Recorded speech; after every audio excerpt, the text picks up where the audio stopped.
बोलिए शंकर भगवान की जय, गणेश भगवान की जय, भगवती मैया की जय। श्री शिव महापुराण के अंतर्गत तृतीय शतरुद्र संहिता, जिसकी अध्याय तीसरे में आज हम प्रवेश करेंगे और जिसमें वर्णन है भगवान शिव का अर्धनारीश्वर अवतार एवं सती का प्रादुर्भाव। नंदीश्वर बोले, हे तात, हे महाप्राज्ञ, श्रृणुता तु महाप्राग विधि काम प्रपूरकम अर्धनारी नराख्यम हि शिवरूपमनोत्तमम् अर्धनारी नराख्यम हि शिवरूपमनोत्तमम् यद सृष्टा प्रजा सर्वा न व्यरवदन्त वेधसा तदा चिंताकुलो अभूत् सतेन दुःखेन दुःखितः दुःखेन दुःखितः। नंदीश्वर बोले, हे तात, हे महाप्राज्ञ, अब मैं ब्रह्मा जी की मनोकामनाओं को पूर्ण करने वाले शिव के उत्तम अर्धनारीश्वर नामक रूप का वर्णन कर रहा हूँ, उसे सुने। ब्रह्मा के द्वारा विरचित समस्त प्रजाओं का जब विस्तार नहीं हुआ, तब उस दुख से व्याकुल होकर वे चिंतित रहने लगे। तब आकाशवाणी हुई कि आप मैथिली सृष्टि करें। यह सुनकर ब्रह्मा ने मैथिली सृष्टि करने का निश्चय किया। उस समय शिव जी से स्त्रियां उत्पन्न नहीं हुई थी, अतः ब्रह्मा जी मैथिली सृष्टि करने में समर्थ नहीं हो सके। शिव के प्रभाव के बिना इन प्रजाओं की वृद्धि नहीं होगी, ऐसा विचार करते हुए ब्रह्मा जी तप करने को उद्यत हुए। पार्वती रूप परम शक्ति से संयुक्त परमेश्वर शिव का हृदय में ध्यान करके वे अत्यंत प्रीत से महान तपस्या करने लगे। इस प्रकार की उग्र तपस्या से संयुक्त हुए उन स्वयंभू ब्रह्मा पर थोड़े समय में शिव जी शीघ्र ही प्रसन्न हो गए। उसके पश्चात भगवान हर अपनी पूर्ण चैतन्यमयी ईश्वर शालिनी तथा सर्व काम प्रदायनी मूर्तियों में प्रविष्ट होकर अर्धनारी नर का रूप धारण करके ब्रह्मा के पास गए।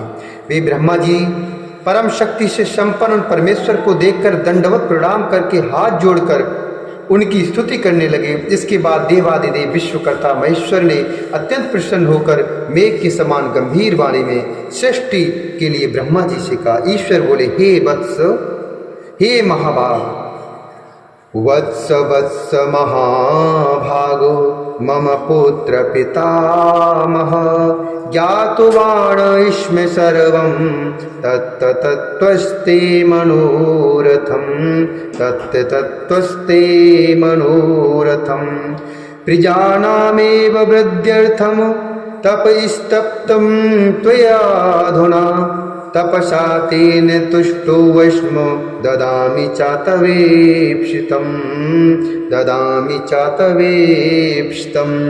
ईश्वर बोले, हे वत्स, हे माँ बाप, हे मेरे पुत्र पितामह, मैं तुम्हारे समस्त मनोरथ को यथार्थ रूप में जान गया हूँ। प्रजाओं की वृद्धि के लिए ही तुमने इस समय तपस्या की है। उस तपस्या से मैं संतुष्ट हूँ और तुम्हें इच्छित वरदान दे रहा हूँ। परम उदार एवं स्वभाव से ही मधुर यह वचन कहकर भगवान शिव ने अपने शरीर के वाम भाग से देवी पार्वती को अलग किया।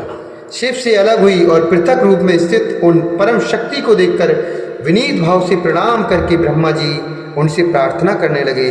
ब्रह्मा जी बोले, हे शिवे, देव देवेन सृष्टो माधव देव देवेन सृष्टो हमादो त्वत्पतिना शिवे प्रजा सर्वा नियुक्ताश्च शंभुना परमात्मना प्रजा सर्वा नियुक्ताश्च शंभुना परमात्मना मनसा निर्मिताः सर्वे शिवे देवादयो मया न वृद्धिमुपगच्छन्ति सज्जमानः पुनः पुनः न वृद्धिमुपगच्छन्ति सज्जमानः पुनः पुनः। ब्रह्मा जी बोले, हे शिवे, आपके पति देवादिदेव शिव जी ने सृष्टि के आदि में मुझे उत्पन्न किया और उन्हीं परमात्मा शिव ने सभी प्रजाओं को नियुक्त किया। हे शिवे, उनकी आज्ञा से मैंने अपने मन से सभी देवताओं आदि की सृष्टि की, किंतु बार बार सृष्टि करने पर भी प्रजाओं की वृद्धि नहीं हो रही है। इसलिए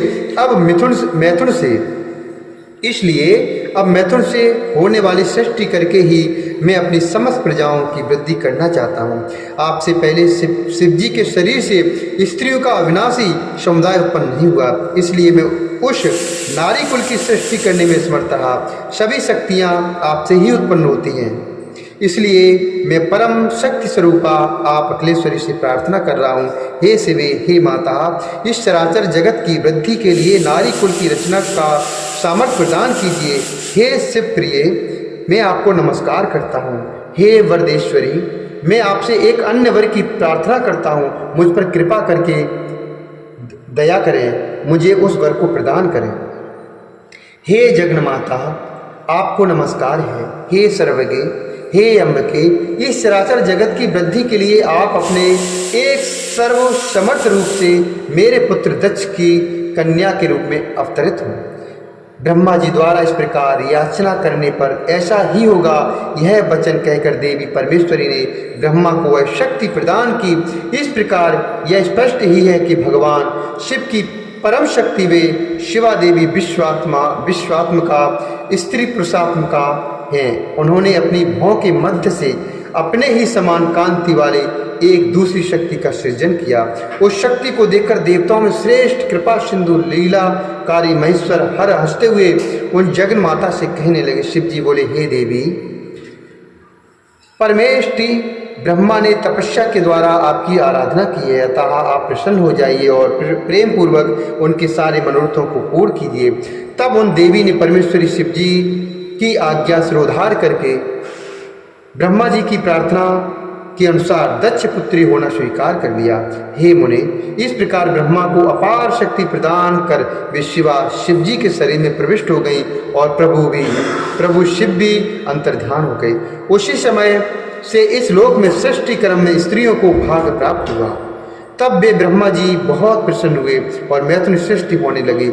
हे ता, इस प्रकार मैंने आपसे शिव जी के अत्यंत उत्तम तथा सज्जनों को परम मंगल प्रदान करने वाले इस अर्धनारी और अर्धनर रूप का वर्णन कर दिया। जो इस निष्पाप कथा को पढ़ता अथवा सुनता है, वह इस लोक में सभी सुखों को भोग कर परम गति को प्राप्त कर लेता है। इति श्री शिव महापुराणे तृतीयाम सतिरुद्र संहितायां शिवशार्धनारीश्वर अवतार वर्णनम नाम तृतीयोध्यायः। इस प्रकार श्री शिव महापुराण के अंतर्गत तृतीय शतरुद्र संहिता में शिव के अर्धनारीश्वर अवतार का वर्णन नामक तीसरा अध्याय पूर्ण हुआ। बोले शंकर भगवान की जय, ब्रह्मा जी भगवान की जय, श्री हरिनारायण भगवान की जय।